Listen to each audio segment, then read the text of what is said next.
اصولا یأجوج مأجوج کیا هستن و حالا کجا هستن؟ در پاسخ این سوال اگر به تاریخ مراجعه کنیم، کل مردم زرتشت چین از دو نژادن به نام قبیله یانچوا و مانچوا. اگر این دو کلمه را معربش کنیم همون یأجوج و مأجوج میشود. بنابراین اکثریت محققان بر اینند که حمله یأجوج و مأجوج حمله بزرگ سراسری چین خواهد بود به خاورمیانه از نظر قرآن، و این جنگ قطعا هنوز واقع نشده. تا کنون چین حمله نکرده، نیاز به حمله نداشته، ولی اگر به این ترتیب که جمعیت زیاد می شود، به این ترتیب جمعیت چین زیاد شود، چین سالی 50 میلیون در حال حاضر و بعد از 10 سال سالی 100 میلیون، بعد از 15 سال سالی 150 میلیون به جمعیت اضافه میشه.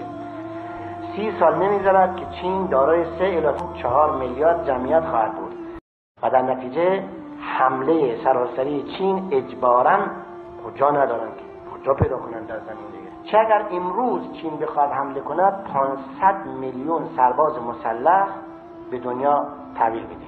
قطعاً اون چه در قرآن آمده و اون چه رسول الله صلی الله علیه و آله خبر داده واقع خواهد شد و هنوز صورت نگرفته.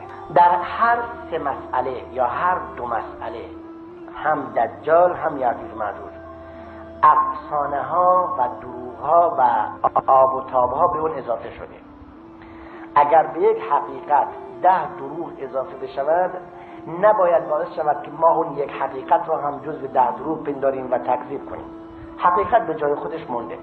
اون چه درباره طول و عرض و کیفیت یأجوج مأجوج گفته شده، هرچند در کتابا نوشته و چاپ شده، اما به کلی اعتبار نداره.